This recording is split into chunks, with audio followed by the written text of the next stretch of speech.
activos en el tema medioambiental en los últimos 3 años. Esto viene no desde cirugía pediátrica, que también, pero viene sobre todo de la Comisión Medioambiental del hospital, que se creó hace aproximadamente 2 años. Esto surgió como un grupo de trabajo que sí que fue impulsado por área quirúrgica junto con enfermería de quirófano y ahora, bueno, ya ha crecido y ya está implicado todo el hospital y, como digo, hay una comisión. Entonces, todo lo que voy a hablar yo hoy no viene desde mí, sino que viene desde esta comisión y todo basado en evidencia. Entonces, yo supongo que algunos ya habéis visto que se han empezado a poner bolsas grises en los quirófanos, que antes no había, que se está empezando a hablar de los gases anestésicos, ¿no? Y supongo que los congresos, que sí que creo que en el último congreso de anestesia pediátrica se ha hablado sobre el impacto medioambiental de la anestesia, de lo que es la práctica anestésica per se. Entonces, bueno, me he intentado, cada vez que he dado esta sesión, he intentado enfocarla al grupo al que hablaba, entonces hoy me enfoca un poquito más en el impacto desde el punto de vista anestesia. Entonces, para que veáis, simplemente, esto es súper incómodo, ¿no? Estar aquí, así de lado. A ver, para que veáis que el antropoceno, no sé si alguno ha oído hablar del antropoceno. ¿Alguien ha oído hablar? ¿Sí, no? Sí, ¿no? Bueno, se está hablando mucho ahora del antropoceno. Básicamente es la era geológica que nos está tocando vivir, que data de mediados de la Revolución Industrial y básicamente es pues, todo el impacto del hombre, del ser humano, el impacto del ser humano que tiene sobre los ciclos biológicos, sobre el ciclo del nitrógeno, el ciclo del agua. Sí.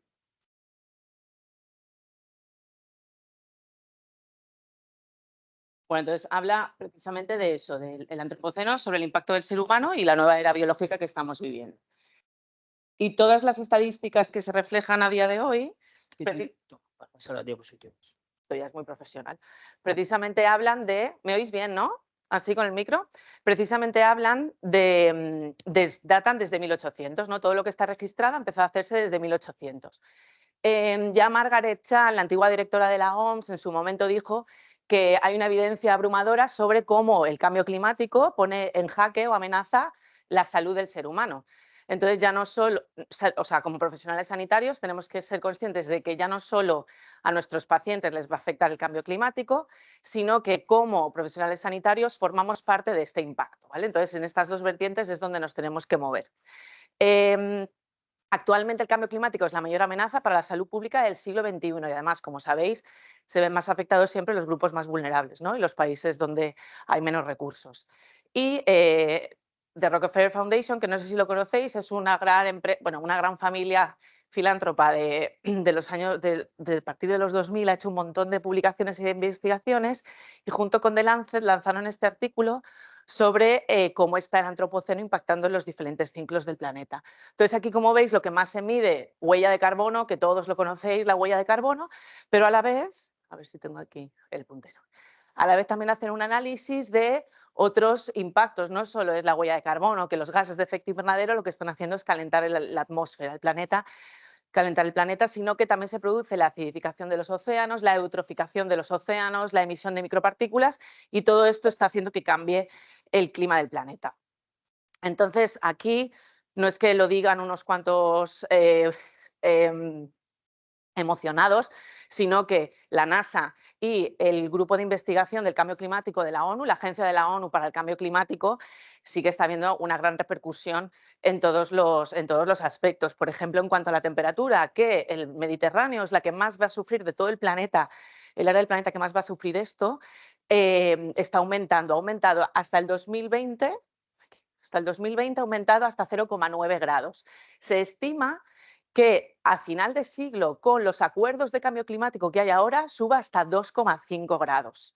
¿Qué supone 2,5 grados? Desaparecen todos los corales, no vamos a ver un océano ártico congelado, se suelen ver cada 100 años, se va a ver cada 10 años y muchas especies van a desaparecer, ¿vale? Si seguimos con los acuerdos que hay ahora. En todas las reuniones que se hacen de medioambiental, las GOP, estas de las que habéis oído hablar, se dice que es necesario limitar el aumento de temperatura hasta 1,5 grados para evitar impacto. Ya hay impacto, pero para evitar más impacto. Pero lo que digo, esto no se está consiguiendo. A día de hoy llevamos un aumento de temperatura de 1,15 grados. No podemos superar 1,5 a finales de siglo y estamos en 2024. ¿Vale? Entonces, bueno, pues es un poco abrumador, pero la vida es así. Aquí. Entonces, las grandes revistas han hecho lo que son ediciones especiales sobre impacto y salud. Entonces, están lanzando diferentes ediciones y diferentes publicaciones, como puede ser esta que salió después del COVID y el impacto que supuso el COVID para el medio ambiente, igual que New England. New England tiene esta página web que os recomiendo que visitéis, ahí tenéis la dirección web, donde os va trasladando y os va transportando por cómo el cambio climático afecta a salud con bibliografía. Esto siempre está basado en la evidencia. De hecho, la OMS y la Organización Meteorológica Mundial, que es lo que os digo, que es la agencia de la ONU para el clima, han hecho un acuerdo y se han unido para estudiar de manera en simbiosis cómo impacta el cambio climático en salud. Asimismo, nuestro país tiene el Observatorio de Salud de Cambio Climático, que esto lleva desde el 2013. Se está trabajando en esto desde el 2013 y sí que está animando a los sistemas sanitarios a adaptarse, a establecer estrategias de mitigación y adaptación para poder disminuir el impacto. Entonces, yo como cirujana pediátrica, ¿por qué me importa y por qué me he metido esto? Bueno, pues porque los niños, el paciente pediátrico es el más vulnerable. El 88% de la carga de salud por el medio ambiente, hay enfermedades que impactan en salud, son enfermedades específicas de cambio climático que impactan en salud. Y todo esto hay un montón de publicaciones al respecto. Y el niño es el paciente pediátrico es el que tiene la mayor carga de enfermedad. Entonces, en esta revisión sistemática que se hizo sobre el impacto del cambio climático en el paciente pediátrico, pues como veis aquí, estas son las consecuencias, y en esto no me voy a meter, esta es otra sesión, sino que vamos a ver el origen, ¿no? Y entonces el origen, como bien sabéis, es la combustión de combustible, o sea, la quema de combustibles fósiles, los procesos industriales y la agricultura. La agricultura es de las que más impacta, la agricultura y la ganadería es de lo que más impacta. Pero nosotros, como proceso industrial que somos, los hospitales somos una gran industria. Entonces, como proceso industrial que somos, emitimos gases de efecto invernadero. Entonces, el más importante es el CO2, que esto se emite en muchos procesos, desde los coches, que el transporte se tiene en cuenta dentro del impacto del sistema sanitario, simplemente por las idas y venidas de pacientes o de personal sanitario, o por el transporte de la comida, por el transporte de los fármacos, etcétera. Y luego estos otros gases de efecto invernadero, que aquí nosotros, bueno, vosotros y nosotros, porque somos cirujanos y al final también formamos parte del proceso anestésico, pues podemos llegar a tener un impacto, y aparte de otras cosas, ¿eh? Entonces, el óxido nitroso y el metano no solo está el óxido nitroso y los gases fluorinados, perdón, no solo están en gases anestésicos, están en otros sistemas como los refrigerantes o el óxido nitroso en la ganadería. ¿Alguien sabe un gas fluorinado? ¿Cuál es? ¿Cuál puede ser? A ver, los resis, ¿alguno? ¿Eh? Ya estoy mirando para allá. ¿Alguno? ¿HFCs, TFCs os suenan? ¿Algún CFC que se os ocurra? ¿Alguien lo sabe? El isoflorano, ¿vale? Y los HFCs, sevoflorano y desflorano, ¿vale? Por ejemplo, el protocolo de Montreal prohibió los TFCs. Los prohibió porque producen depleción del ozono de la atmósfera. Ya se prohibieron, los refrigerantes se prohibieron en su momento, pero los gases utilizados en medicina se dejaron aparte, porque como supuestamente se utilizaban para la salud, no se tuvieron en cuenta y no se prohibieron, ¿vale? Se sustituyeron por los HFCs, porque no tienen base de cloro ni de bromo, sino que tienen base de hidrógeno, pero aún así también impactan. Es gas de efecto invernadero, no depleción a la atmósfera, lo que es el ozono de la atmósfera, pero sí que es un gas de efecto invernadero que aumenta el calor, ¿vale? Simplemente para que lo sepáis. Esto tiene luego una pequeña connotación que os voy a decir, porque no es todo blanco-negro. Entonces, aquí veis una gráfica sobre el porcentaje de huella de carbono de cada país y el total de huella de carbono de cada país y cuál es el porcentaje de salud, ¿vale? Que emiten los sistemas de salud. Y como veis, España lo tenemos aquí, ¿dónde tenemos España? Aquí, pues está en torno a un 6% de su huella de carbono viene de los sistemas de salud. Sistemas de salud entran también centros para personas mayores, centros de salud, hospitales, todo, ¿vale? Y veis que aquí, si el sector de la salud fuese un país, sería el quinto emisor de CO2 más grande del planeta. Esto está calculado y está medido. Entonces, ya os he comentado antes, pues que en todas estas reuniones Hasta el momento actual no se han llegado a acuerdos para poder llegar a esta temperatura de 1,5 grados, para poder frenar el aumento de la temperatura hasta 1,5 grados. Lo único que sí que se habló fue en la COP26, que fue la de Glasgow, en intentar adaptar los sistemas de salud, que era muy importante. Y luego este grupo es bastante potente porque es el grupo intergubernamental para el cambio climático de la ONU. Entonces, ellos están trabajando en emitir un montón de informes con un montón de información basada en evidencia, trabajando con la NASA y con otras agencias para lanzar cada 2 por 3 informes actualizados sobre aumentos de temperatura, cambios en las tormentas, en las lluvias, en la virulencia de las mismas, para que se vaya haciendo eco todo lo que es todos los sectores industriales. Entonces, los acuerdos a los que se han llegado, que como digo, no van a frenar la temperatura hasta 1,5 grados a final de siglo, son el reducir las emisiones de gases hasta un 45% y llegar a 0 emisiones a 2050. Estamos en 2024, parece que es bastante imposible, pero bueno, Reino Unido, como siempre, es uno de los que está moviéndose más y emitieron ya están haciendo guías de adaptación de sus quirófanos y de sus sistemas sanitarios para disminuir las emisiones a 0 para 2040. Ya han hecho múltiples publicaciones, múltiples guías para intentar llevar esto a cabo. Asimismo, estos grupos son grupos ONGs, por decirlo de alguna manera, que están trabajando en la descarbonización de los sistemas sanitarios y emitiendo guías para poder llevarlo a cabo. Y luego, particularmente en los bloques quirúrgicos, en las áreas quirúrgicas, pues este grupo ha publicado varias guías de cómo hacerlo, y los franceses, que una de las publicaciones, sobre todo las lleva a cabo un grupo de anestesistas, porque todo esto surgió a raíz de anestesia, ¿de acuerdo? O sea, todos los que están a nivel europeo y a nivel mundial, los que están trabajando más en ello son anestesistas y uciólogos. Entonces, pues los franceses también han publicado estas guías para un mejor desarrollo en área quirúrgica. Y luego esta web que se llama Practice Green Health, esta es una web americana, es una ONG que da recomendaciones a todos los sistemas de salud para adaptar todos sus sistemas. Y aquí, como veis, hay una parte que es de quirófano, ¿vale? Entonces, te da recomendaciones, te da datos, te da resultados en ahorro económico también de cómo se adaptas tus sistemas de salud, en particular tu quirófano, puedes mejorar el rendimiento tanto económico del hospital o del centro de salud, bueno, quirófano, centro de salud no, pero del hospital, y asimismo disminuir el impacto, la huella de carbono. Entonces, globalmente se estima que 143 millones de procedimientos quirúrgicos son necesarios anualmente. Hablamos del mundo. Y que es crucial el desarrollo de prácticas sostenibles, ¿no? Y aquí os he resumido en qué 6 ámbitos impactamos. Sobre todo, el consumo de energía, como podréis entender. Luego, la polución de los gases anestésicos, pero vuelvo a repetir que hay un pequeño detalle que ha salido publicado hace poco, que es muy interesante, que os voy a contar. Y luego el papel, el uso de papel, que es verdad que cada vez lo estamos reduciendo más, pero claro, estos son recomendaciones a nivel mundial. Aquí nosotros trabajamos en un área quirúrgica que, bueno, más o menos ya ha empezado la sustitución del papel por sistemas informatizados, pero en otros hospitales y en otros países esto aún no ha llegado, ¿vale? Luego, el consumo de agua en los procesos de esterilización y en los lavados de manos, por ejemplo, las grandes cantidades de material de un solo uso y la producción de residuos y la clasificación de los mismos. Entonces, este artículo, la verdad que es muy bonito, sobre la huella de carbono de los diferentes quirófanos de diferentes países. Entonces, todo se mide en equivalentes de CO2, que es la huella de carbono, y todo se compara con viajes en coche.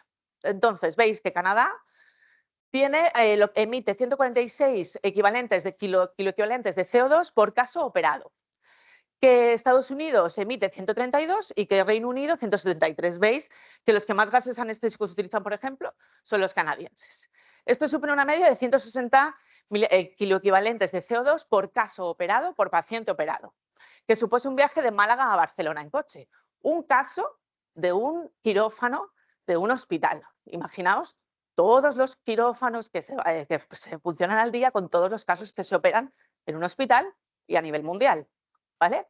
Entonces, simplemente son muy grandes los datos y muy grandes las emisiones de CO2, pero bueno, bueno, hay que ponerse tu cerebro tiene que un poco trasladarse a eso. ¿Y qué estrategias se proponen? Se proponen estrategias a nivel de los quirófanos, a nivel de universidades y a nivel de los sistemas nacionales de salud, ¿no? Nosotros, a nivel hospital, ¿qué podemos hacer? Pues son estrategias de mitigación y adaptación. Las estrategias de mitigación son aquellas que intentan disminuir la producción de CO2.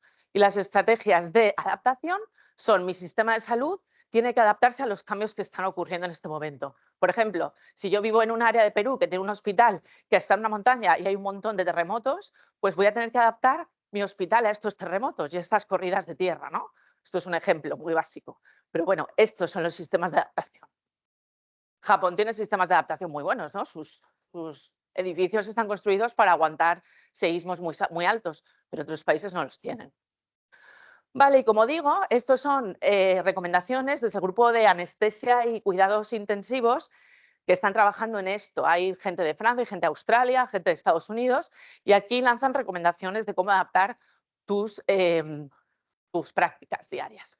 Entonces, como he dicho antes, los gases anestésicos se consideran uno de los grandes impactos de área quirúrgica. Entonces, son usados en sanidad y responsables del 0,1% del calentamiento global, que equivale a 1 millón de coches en carretera. Aquí veis estos datos, no sé si alguno conoce esta terminología, yo hasta que no me puse a esto no tenía ni idea, vamos. Entonces, se mide el potencial de calentamiento global de un gas. Esto se mide por la capacidad de mantener el calor dentro de la atmósfera, de la troposfera, que se llama forzamiento radiactivo, y luego también del tiempo que está en la atmósfera, el tiempo que dura en la atmósfera. No es lo mismo un gas que dura 100 años como el CO2 que un gas que dura 1 año, como puede ser el sevoflorano. Entonces, una cosa es calentamiento global y otra cosa es depleción de ozono, que es diferente. Calentamiento global, veis aquí, el que más supuestamente tiene más potencial de calentamiento global es el desflorano, 2590. ¿Esto qué significa? Que un gramo de desflorano tiene el mismo potencial de calentamiento global que 2540 gramos de CO2. ¿Vale?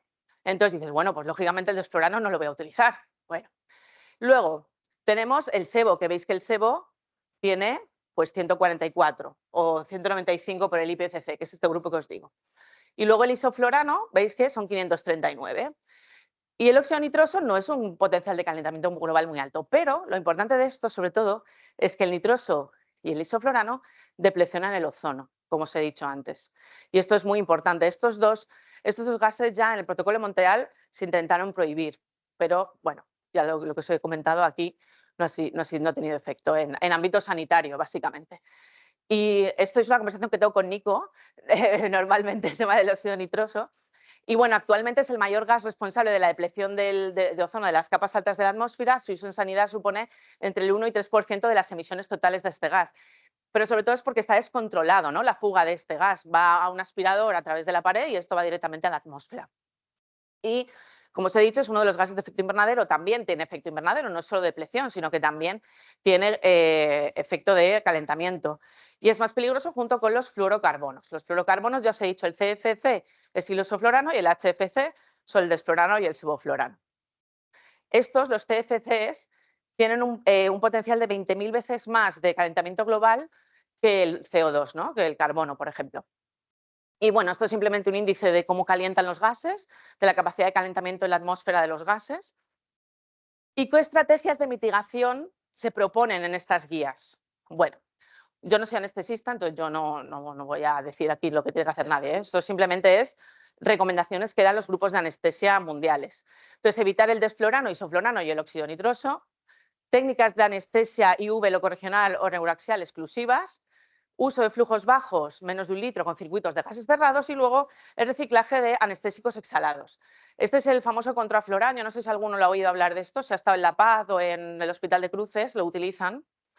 Y luego este es el SageTech, que es este de una fase líquida y este de una fase porosa. Lo que hace es se conectan a los respiradores y todo el gas que emite el paciente o que va a ir a la atmósfera lo recicla y esto se manda a las plantas y se recicla.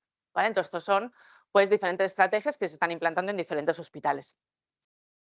Hay varias publicaciones, esta es muy reciente, el grupo de Baracaldo, sobre la implantación de este tipo de sistemas. Y luego el American Society of Anestesiología pues tiene estos challenges de a ver quién es el que más está aplicando medidas medioambientales desde el punto de vista de la práctica de anestesia.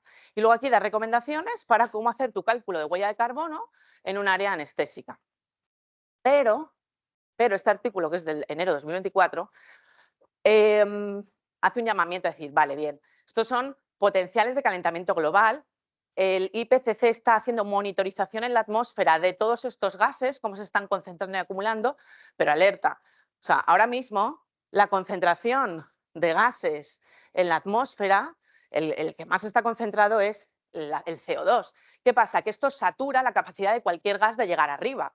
Y además tenéis que daros cuenta que el tiempo que tarda un gas en moverse a través de la troposfera para llegar, para sustituir a otros gases es de 1 año. Y si yo tengo un gas anestésico cuya vida media es de 1,4 años, pues este gas no va a quedarse en la atmósfera para hacer efecto invernadero, ¿vale? Entonces esto es importante tenerlo en cuenta. Este grupo recomienda implantar todas estas medidas, pero ir un poco alerta, no demonizar los gases. Simplemente intentar disminuir, reducir el uso de ellos en la medida de lo posible, intentar disminuir el uso de los que son con un potencial mayor, pero que el IPCC siga monitorizando realmente cuáles son los gases que están produciendo impacto. Y como veis, los más importantes son estos 3, CO2, metano y el óxido nitroso, ¿vale? Entonces, bueno, para que sepáis que no es todo blanco y negro. Y luego ya, otras cosas que vosotros también tenéis algo que ver. Bueno, otra cosa que dicen es el propofol. El propofol no es biodegradable y se está estudiando que se está viendo en los sistemas marítimos, ¿no? Se está viendo en el agua, está diluido en el agua y esto produce una destrucción de los animales, de muchos microorganismos y de muchos cangrejos y de muchos sistemas marinos, y además produce una intoxicación que se acumula en las algas y evite que crezcan, por ejemplo. Entonces, también se está haciendo un llamamiento a eliminar bien el propofol dentro de los sistemas sanitarios, porque mucho va directamente al agua y se queda permanentemente, ¿vale?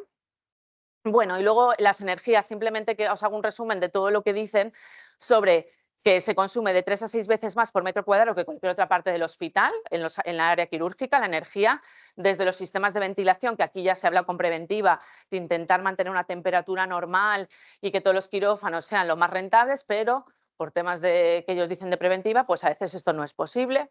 Las luces de las instalaciones, se ha intentado estrategias de poner sensores de luz para evitar que se queden encendidas. No sé cuántos de vosotros habéis ido de un quirófano y habéis visto que están todas las luces encendidas, incluso de quirófanos que no están funcionando. Los equipos de trabajo, respiradores, monitores que se tienen que apagar, recomiendan que se apaguen todos estos sistemas. Entiendo que en las zonas de área quirúrgica, de urgencias, pues eso tiene que estar encendido, pero otros no. Por ejemplo, robots, los sistemas de laparoscopia, que a veces se quedan los monitores encendidos. Y luego, pues el problema también es que un bloque quirúrgico funciona 24 horas al día, entonces por eso consume tanto, igual que las UCIs. Entonces, bueno, estas son las recomendaciones que se dan dentro de este grupo de trabajo. Y en Estados Unidos, es el Practice Green Health, del que os he dicho antes que es la ONG esta americana, ha estudiado el ahorro que supuso aplicar todas estas medidas en área quirúrgica y se ahorraron $125.000 al año en Estados Unidos, solamente aplicando estas medidas a nivel de luz. Bueno, esto es un trabajo de los franceses que redujeron, básicamente aplicaron estas medidas y redujeron un 60% el consumo de energía y, por ende, el gasto hospitalario. Y luego también el agua es otra de las partes importantes. ¿Cuántos de vosotros no habéis visto que se queda una persona lavándose, un cirujano o cirujana en este caso, y se queda encendido y el chorro cayendo? Bueno, pues esto son casi 60 litros en cada lavado de manos, cada 3,25 personas por cirugía, instrumentista, 2 o 3 cirujanos, pues por bloque quirúrgico. Pues imaginaos la cantidad de litros de agua que se gastan. Y entonces esto pues se promueve el uso de sensores, que en los hospitales de Menorca e Ibiza están los sensores puestos. Bueno, de Ibiza no estoy segura, de Menorca sí. Y luego que a partir del segundo lavado de manos, si uno no ha salido a comer o a tomarse un café, se puede hacer el lavado de manos con la solución hidroalcohólica. No es necesario hacer un nuevo lavado de manos y esto está avalado por preventiva. Y luego también se buscan alternativas de esterilización. Luego la parte de los papeles, informatizar documentos, reciclar cartones y papeles de material, que esto ya habréis visto que se han instalado papeleras de papel para intentar los cartones, sobre todo para que se reciclen. Vamos poco a poco. Y luego la parte de residuos, que vosotros también estáis implicados en esta parte. Se hizo una encuesta de este grupo de trabajo de anestesia sobre cuántos conocían cómo se reciclaban los residuos y solo un 20% de los anestesistas sabían cómo se hacía, ¿vale? No he visto encuestas a cirujanos, pero asumo que será lo mismo o más. Entonces, bueno, pues que sepáis que hay un gran desconocimiento de todo el personal de quirófano, no solo vosotros, sino todos, y que el problema es que según la OMS el 80%, el 50% de los residuos de un hospital vienen de área quirúrgica y de paritorio. Entonces, de hecho, los de residuos de aquí nos han dicho en varias ocasiones que cada vez que hacen un test de cómo están recicladas las bolsas, pues que sale mal, ¿vale? Entonces ahora hay un indicador que se va a medir de cómo se están reciclando, segregando los residuos, ¿vale? En área quirúrgica. Entonces, el problema de esto es que cada vez hay más residuos y que la clasificación y la segregación son inadecuadas. Entonces, esto es el Hospital de Menorca, que tenía la bolsa gris y la bolsa verde. Ahora ya cada vez vais a ver más bolsas grises, pero hace 3 años no había bolsas grises en los quirófanos, ¿vale? Entonces ahora ya se están empezando a ver más y algunos no quieren usar la bolsa gris, otros sí que la quieren usar, pero decís, ¿y qué importancia tiene una bolsa gris y una bolsa verde? Bueno, pues a nivel de reciclaje de estas bolsas, de eliminación de estas bolsas, hay diferencia. Los residuos tipo 3, que son el cubo negro donde se meten las placentas, etcétera, esto genera un consumo increíble de energía porque se tiene que mandar a un autoclave para esterilizar y luego eliminarse. Luego, pero la bolsa verde y la bolsa gris directamente se manda a incinerar y la bolsa verde se mete 24 horas a una temperatura por debajo de 0 grados, no sé si era menos 30, menos 40, no me acuerdo, y esto genera mucho consumo de energía también. Y luego se incinera. Entonces sí que es importante una adecuada segregación de los residuos porque esto genera un impacto tanto económico, pero sobre todo medioambiental. ¿De acuerdo? Entonces, importante es simplemente que sepáis los tipos de residuos. Yo no me voy a meter aquí porque para esto, si os interesa, puede hacer residuos microformaciones de cómo separar y luego en área quirúrgica, enfermería ya cada vez está más formada y está más preparada, se le ha dado un montón de cursos de formación para poder hacer una buena clasificación de los residuos. Y luego la parte del reciclaje, que también decís, bueno, ¿y por qué no se recicla en quirófano? Hay algunos hospitales que tienen reciclaje. Aquí, particularmente, el plástico no se puede reciclar, solo se reciclan envases. Entonces, están haciendo ahora una auditoría a los residuos a ver qué envases hay en quirófano para poder reciclar y si realmente merece la pena, porque no todo lo es reciclable. El papel, ya se han puesto las bolsas, y luego hay empresas que reciclan todo tipo de, empresas ONGs en Francia, por ejemplo, que reciclan el cobre, acero inoxidable, el aluminio, se está reciclando todo. Aquí no, en España esto no se está haciendo, pero que sepáis que se puede hacer, ¿vale? Y simplemente para que veáis el símil, ¿no? El reciclar una tonelada de plásticos mixtos es equivalente a ahorrar 2.600 litros de gasolina, 23.000 kilos de vertidos y 5.774 kilovatios de energía, que es suficiente como para administrar energía a una casa española durante un año, ¿vale? Estos son los diferentes tipos de residuos y de plásticos que hay en los quirófanos que se pueden reciclar. Eso es el artículo americano. Entonces, yo no sé si allí la normativa de reciclaje de plásticos es diferente a la de aquí, pero allí veis que pueden reciclar, pues incluso el papel que recubre las cajas de instrumental se puede reciclar. Aquí no se puede reciclar. No es papel, es un papel mixto plástico. Entonces, allí tienen muchas cosas, las mascarillas de oxígeno, las mascarillas faciales, perdón, los tubos endotraqueales, todo eso lo pueden reciclar. Y luego esta ONG que os digo francesa es muy interesante porque lleva reciclados en 2022, ya veis que va en aumento, 230 toneladas de material que tiene un sistema circular. Como veis aquí, lo reciclan, lo recogen de quirófano y lo que hacen son los dudús, que son los muñequitos estos de los bebés para dar en las áreas quirúrgicas pediátricas y otro tipo de cosas que hacen. Y veis que reciclan pues, el aluminio, el acero inoxidable, los desechables que aquí, tuvimos en la época COVID, ¿no? Pero ahora no sé si las seguís utilizando. Y, pues por ejemplo, acero inoxidable de los gases y el cobre de los bisturís eléctricos, por ejemplo. Y como veis, que tienen estas papeleras de recogida de todo este material y lo invierten pues, en diferentes cosas para los niños, pues como puede ser dar los dudus en quirófano, las pegatinas de las mascarillas faciales, los juegos con las tablets, las gafas de realidad virtual para los niños, los coches eléctricos y otras muchas acciones que todo este dinero que recaudan del reciclaje lo emplean en el área quirúrgica pediátrica, ¿vale? Entonces son, estrategias, la verdad, que a mi parecer muy interesantes. Y luego ya para ir terminando, los materiales de un solo uso, ¿no? Esto también se instauró en los años 80 a raíz de la pandemia del VIH, con el miedo al contagio y se hizo todo ya casi todo material de un solo uso, pero luego a la Universidad de Johns Hopkins se elaboró un informe en el 2008 donde demostraron que no había más riesgo para la salud con el uso de material reprocesado. ¿Qué es este material reprocesado? Básicamente, todo aquello que se tira se puede reutilizar, reensamblar, esterilizar, reensamblar y reutilizarlo. ¿De acuerdo? Pero para ello, a nivel legal, no se puede hacer en cualquier sitio, básicamente, y tiene que haber por detrás un aval europeo y un aval legal. Entonces, hay muchas empresas, ya estas empresas de material de un solo uso en Estados Unidos se han reconvertido a empresas de material reprocesado que son empresas millonarias y ahora están haciendo mucho dinero. En Europa tenemos, ay, no me pasa ahora, en Europa tenemos la Vanguard, que es una empresa alemana que está haciendo todo esto del reprocesamiento, como veis, y bueno, el problema es eso, que bueno, a nivel europeo las leyes no están muy claras y Preventiva, la Sociedad Española de Medicina Preventiva aquí, pues siempre lanza una alerta de llevad cuidado con el reprocesamiento. ¿Y esto por qué? Porque hay hospitales que tienen sus unidades de reprocesamiento, ¿de acuerdo? En Madrid hay varios hospitales, en Albacete tienen sus propias unidades. Pero lo que te dice la ley, el libro blanco del reprocesamiento de medicina preventiva, es que tiene que haber un aval de una empresa oficial por detrás, es decir, una farmacéutica o una empresa que se dedica al reprocesamiento que diga que ese material se puede reutilizar de manera segura en un paciente, por temas legales, básicamente. Entonces, se está mandando una alerta de que todas estas unidades de reprocesamiento local tienen que tener una firma por detrás de una entidad oficial.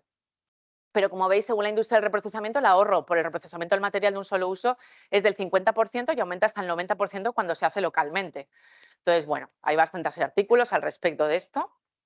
Y ya para ir acabando, la reformulación de los kits, que esto, bueno, vosotros tampoco tenéis muchos kits, ¿no? El de las epidurales y eso, pero yo creo que utilizáis casi todo del kit. Y ya el futuro de la telemedicina. En la PAD, por ejemplo, muchas consultas panestésicas se pasan por teléfono, por ejemplo. Entonces, bueno, pues esto es otra de las cosas que se están un poco ahora fomentando, ¿no? Muchas consultas que no son necesarias. Nosotros, por ejemplo, hemos adaptado muchas consultas a hacerlas telefónicas cuando no es necesaria que venga el paciente, simplemente porque este traslado supone una huella de carbono. Y aquí veis el ahorro que tuvo simplemente aplicando estas medidas en un área quirúrgica, en un quirófano solamente, el ahorro de $20.000 por quirófano durante un año en Estados Unidos. Y ya termino. Esta es la plataforma que hay a nivel nacional de Sanidad por el Clima, que está trabajando en esto, que el Hospital Universitario Son Espases se hizo parte de este grupo hace 2 años, tiene que cumplir una serie de requisitos. Sabéis que el hospital, bueno, sí, el IPSALUT ha invertido mucho dinero en hacer toda la planta, todo un parque solar, utilizando los techados de los parkings que quieren poner placas solares y cambiar la placa térmica, el sistema térmico que hay en la zona de residuos. Y bueno, todo el tema de las bicicletas, todo el tema del cambio de horarios de los autobuses, todo esto se ha llevado a cabo desde esta comisión medioambiental y está haciendo muchas cositas al respecto. Pero claro, no se puede cambiar todo el día a la mañana. Y ya está. Entonces, eso es mi